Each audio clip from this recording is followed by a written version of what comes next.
김병주 최고위원의 발언이 있겠습니다. 지난 4개월 전 8월 12일 윤석열 씨는 신임 국방부 장관 후보자로 당시 김용현 경호처장을 지명했습니다. 그 직후 방송과 전당대회 최고위원회 회의를 통해서 계엄 가능성을 지적했습니다. 그때마다 정부와 여당은 뭐라고 했습니까? 강성 지지층의 표심을 잡기 위한 막말이라고 했습니다. 계엄령 괴담이라고 매도했습니다. 극단적 망상이라고 했습니다. 그러나 비상식적인 계엄이 성공할 것이란 극단적 망상을 범한 건 결국 윤석열 정권이었습니다. 최소한의 요건도 갖추지 못한 비상계엄을 선포했습니다. 이 과정에서 국회를 봉쇄했습니다. 국회를 난입했습니다. 국회를 무력화시켰습니다. 국회 관계자들에게 물리적을 사용했습니다. 현정 질서를 파괴한 명백한 내란죄입니다. 이런 가운데 국민의힘은 윤석열 탄핵 반대를 당론으로 추인했습니다.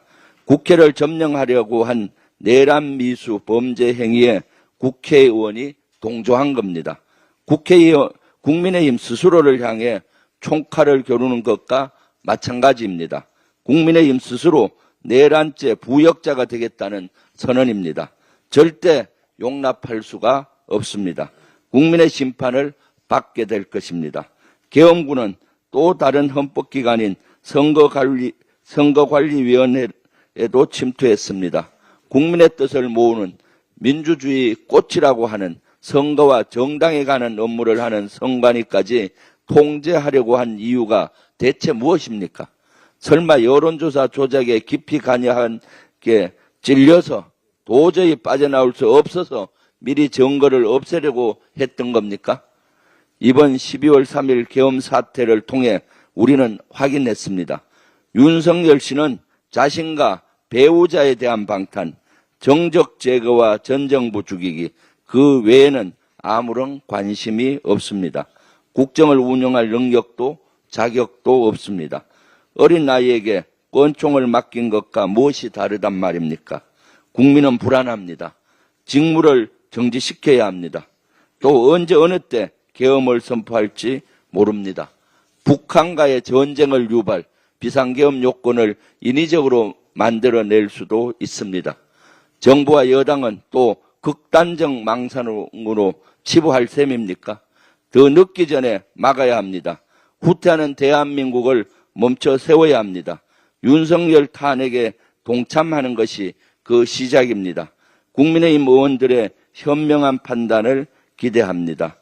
오늘 아침에 윤석열 씨가 김용현 국방부 장관의 사의를 수용하고 후임에 최병혁 주 사우디 대사를 임명했습니다. 잠시 후 국회 국방위 출석을 앞두고 김용현 장관은 비급하게 도망쳤습니다. 군인 출신답지 않습니다. 참고인으로라도 당장 나와 국민께 사과하십시오. 윤석열 씨에게도 경고합니다. 내란죄를 피하기 위해 자신의 부하를 희생양으로 삼는 겁니까? 윤석열식 꼬리 자르기를 당장 멈추십시오. 그렇지 않으면 내란죄를 피하기 위한 윤석열식 뺑소니로 규정하겠습니다. 이상입니다. 네, 다음으로 이현주 최고위원의 발언이 있겠습니다.